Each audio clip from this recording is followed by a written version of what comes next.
वाली साध संगत जीओ कल रसना पवित्र आखो वाहेगुरु जी का खालसा वाहेगुरु जी की फतेह। गुरु पातशाह जी तुठे हैं रहमत वरता रहे ने जिस सदका दर करते प्रीतवान सत्कार जो भाई गुरिंदर सिंह जी माना, बीबी सुखराज कौर जी अपने बरखुरदार सपुत्र काका मनराज सिंह ते काका रकाब सिंह जी दे ओ निभाउण दा गुरु की हजूरी यत्न कर रहे ने। परिवार ने ओट आसरा लिया है। तुर्की बाणी दे सहज पाठ के भोग पे ने। उपरंत कुछ पल बाबाणियां कहानियां नाल सांझ पाउण दा यतन करांगे। जिस धर्म का आगाज गुरु नानक देव महाराज जी ने किया है, उस विलक्षण धर्म का विलक्षण स्वरूप है ते उस स्वरूप नूं कायम रखण दे लई दस्तार का होना अति जरूरी है। भावें दस्तार आदि काल तो मनुख के सिर ते शोभदी आई है, इसने बड़े रंग वेखे ने, बहुत कल्चर बहुत सारे सभ्याचार वेखदी हुई सिर का ताज ते सिर का मान बनी आई। जिक्र ते उन्होंने होर कीता, पर इशारा जिहड़ा है वो दस्तार की अहमियत का जिहड़ा वो झलकारा पैंदा है कि किवें दस्तार साडे कल्चर नाल जुड़ी आई है, साडे सभ्याचार नाल जुड़ी आई है, किवें ये जरूरी अंग है। ते सिर नंगा हो जाण नूं, दस्तार सिर तो लह जाण नूं कितना माड़ा मन्निया जाता है। उन्हें इशारतन उस वाक्या का जिक्र किया है जदों कोई व्यक्ति कोई घर का बजुर्ग अपनिया दूर के रिश्तेदारों धीआं पुत्रां नूं मिलण दे लई गया होया, वापस आया दोपहर का समा, पिंड के लागे आके वगदे हुए खूह ते उहदा नाम नूं जित कीता है, पग ला के रख दिते, सिर विच पानी पाया ते पग नूं भुल के उस तरह वाल पछाण नूं खिलार के तुरिया आ रहा है। घर दीआं नौहां धीआं ने पछाण लिया है, बापू आ रहा है ते उहदे सिर ते पग ना वेख के हौका निकल गया।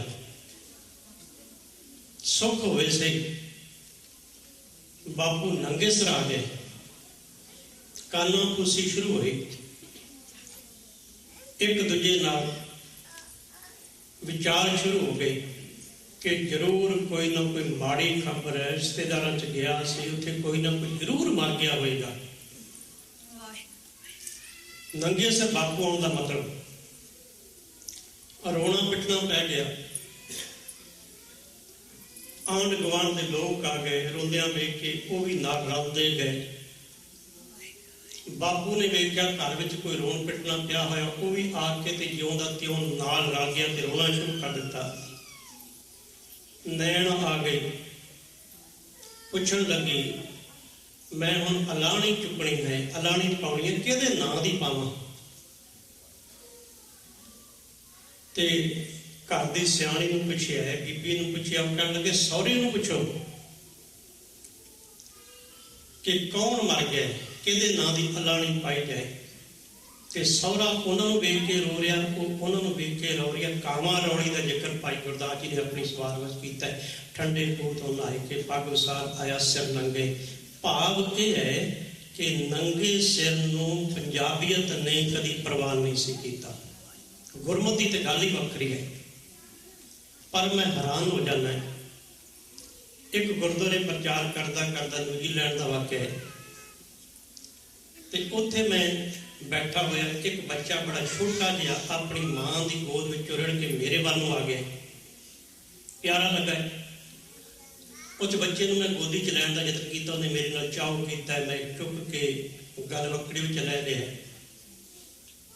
तो उस बच्चे जो मैं चुक लिया गल नाल ला लिया, उस नाल गल वकड़ी में लिया, तो बच्चे ने चीख मारी।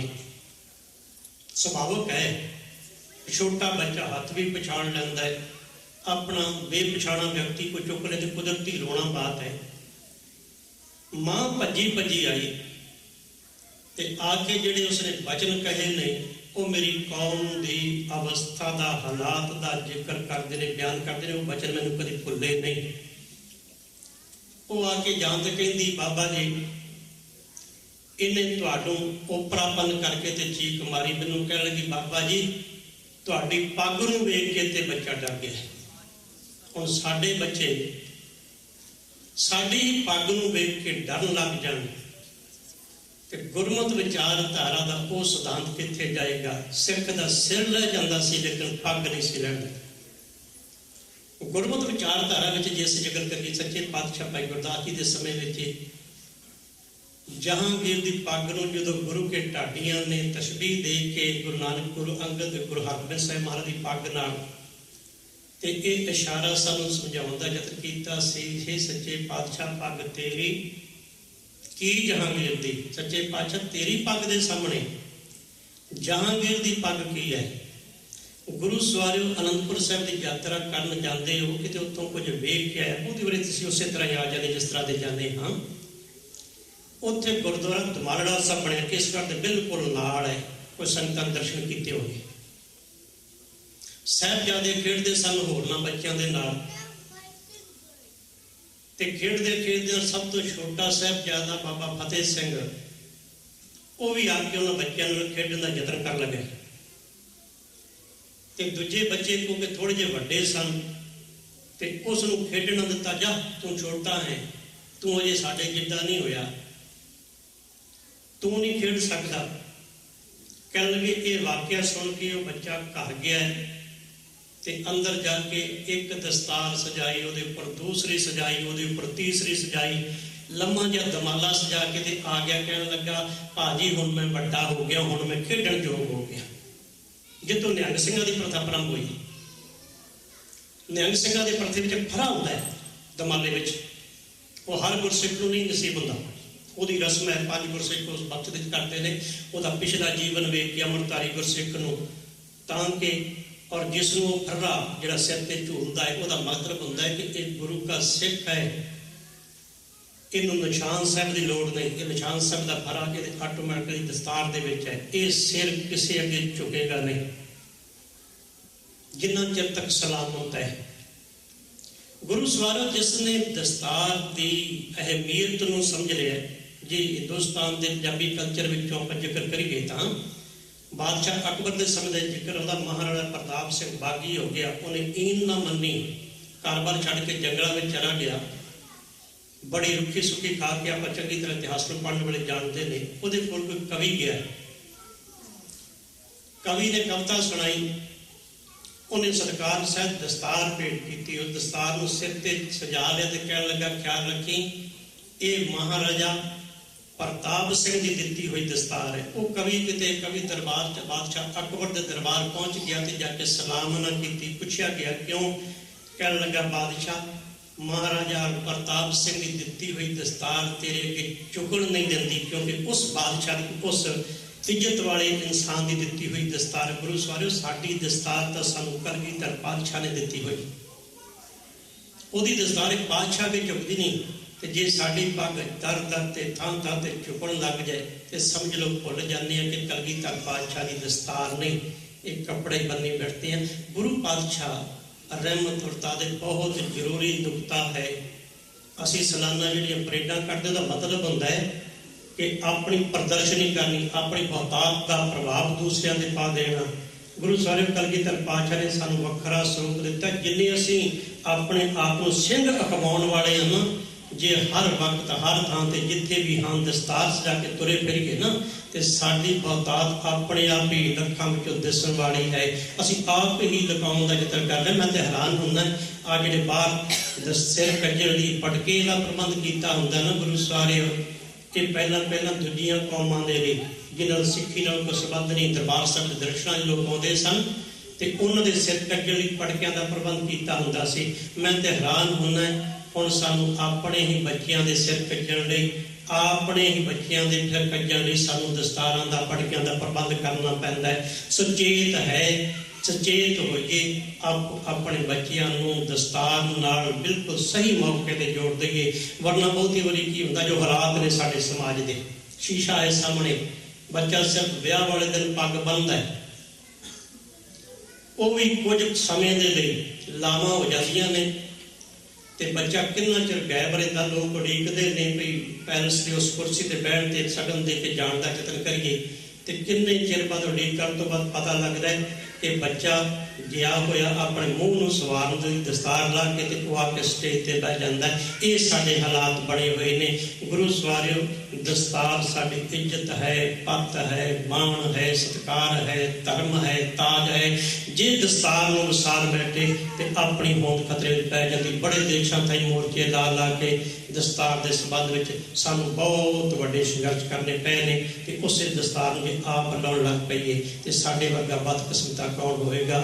ਮੈਂ ਵਧਾਈ ਦੇਣਾ ਉਹਨਾਂ ਪਰਿਵਾਰਾਂ ਨੂੰ ਜਿਹੜੇ ਸੁਚੇਤ ਨੇ, ਇਹ ਯਤਨ ਕਰਦੇ ਨੇ ਦਸਤਾਰ ਬੱਚੇ ਦੇ ਬਿਲਕੁਲ ਸਹੀ ਸਮੇਂ ਤੇ ਉਸ ਨੂੰ ਬਣਾਉਣ ਦੇ ਵਾਲੇ ਪਾਸੇ ਉਦਮ ਤੇ ਉਪਰਾਲਾ ਕਰ ਰਹੇ ਨੇ। ਮੁਬਾਰਕ ਦੇਣਾ ਸਰਕਾਰ ਗੁਰਦਾਰ ਵਿਦਵਾਨ ਭਾਈ ਗੁਰਿੰਦਰ ਸਿੰਘ ਦੇ ਸਮੁੱਚੇ ਪਰਿਵਾਰ ਨੂੰ, ਕਾਕਾ ਮਨਰਾਜ ਸਿੰਘ ਤੇ ਕਾਕਾ ਰਕਾਬ ਸਿੰਘ, ਜਿਨ੍ਹਾਂ ਦੇ ਸਿਰ ਤੇ ਅੱਜ ਇਹ ਤਾਜ ਪਹਿਨਾਇਆ ਜਾ ਰਿਹਾ ਹੈ। ਗੁਰੂ ਪਾਤਸ਼ਾਹ ਦੀ ਇੱਜ਼ਤ ਪੱਤ ਹਮੇਸ਼ਾ ਬਰਕਰਾਰ ਰੱਖਣ ਲਈ ਆਪਾਂ ਸੰਘਰਸ਼ੀ ਰਹਿਣਾ। ਸ਼ਹਿਨਸ਼ਾਹ ਰਹਿਮਤ ਵਰਤਾਵੇ ਆਪਣੇ ਵਿਰਸੇ ਨਾਲ, ਆਪਣੇ ਧਰਮ ਨਾਲ। ਬਚਪਨ ਵਿੱਚ ਜਿਸ ਮਾਂ ਬਾਪ ਨੇ ਬੱਚੇ ਨੂੰ ਜੋੜ ਦਿੱਤਾ ਹੈ, ਉਹ ਬੱਚਾ ਦੁਬਾਰਾ ਫਿਰ ਗੁਰੂ ਨਾਲੋਂ ਬੇਮੁਖ ਨਹੀਂ ਹੁੰਦਾ। ਇਸ ਲਈ ਹਰ ਘਰ ਨੂੰ ਧਰਮਸ਼ਾਲਾ ਬਣਾਉਣ ਲਈ ਜ਼ਰੂਰੀ ਹੈ ਕਿ ਅਸੀਂ ਲੋਕਾਂ ਦੀ ਚਿੰਤਾ ਛੱਡ ਦਈਏ ਜੀ, ਕੀ ਬਣੇਗਾ ਕੌਮ ਦਾ, ਕੀ ਹੋਏਗਾ ਕੌਮ ਦਾ। ਧਰਮ ਪ੍ਰਚਾਰ ਹੈ ਨਹੀਂ ਜੀ, ਸ਼੍ਰੋਮਣੀ ਕਮੇਟੀ ਕੁਝ ਨਹੀਂ ਕਰਦੀ, ਸੰਤ ਸਮਾਜ ਕੁਝ ਨਹੀਂ ਕਰਦੇ, ਸਕੂਲ ਕਾਲਜ ਕੁਝ ਨਹੀਂ ਕਰ ਰਹੇ। ਗੁਰੂ ਸਵਾਰਿਓ, ਛੱਡ ਦਿਓ ਲੋਕਾਂ ਦੇ ਆਸਰੇ, ਆਪੋ ਆਪਣਾ ਘਰ ਸੰਭਾਲ ਲਓ, ਆਪੋ ਆਪਣੇ ਬੱਚੇ ਸੰਭਾਲੋ। ਇੱਕ ਦੋ ਬੱਚੇ ਨੇ, ਅਸੀਂ ਉਹਦਾ ਪ੍ਰਤੀ ਜਾਗਰੂਕ ਹੋ ਜਾਈਏ ਤੇ ਸਮੁੱਚੀ ਕੌਮ ਆਪੇ ਸੰਭਾਲੀ ਜਾਣੀ ਹੈ। ਇੱਕ ਵਾਰ ਫੇਰ ਸਮੂਹ ਸੰਗਤਾਂ ਨੂੰ ਬਹੁਤ ਬਹੁਤ ਵਧਾਈ ਪੇਸ਼ ਕਰਦਾ ਹੋਇਆ ਹੋਈਆਂ ਭੁੱਲਾਂ ਦੀ ਖਿਮਾ ਮੰਗਦਾ ਹਾਂ। ਫਤਿਹ ਦੀ ਸਾਂਝ ਪੈਦਾ ਕਰੋ। ਆਖੋ ਵਾਹਿਗੁਰੂ ਜੀ ਕਾ ਖਾਲਸਾ, ਵਾਹਿਗੁਰੂ ਜੀ ਕੀ ਫਤਿਹ।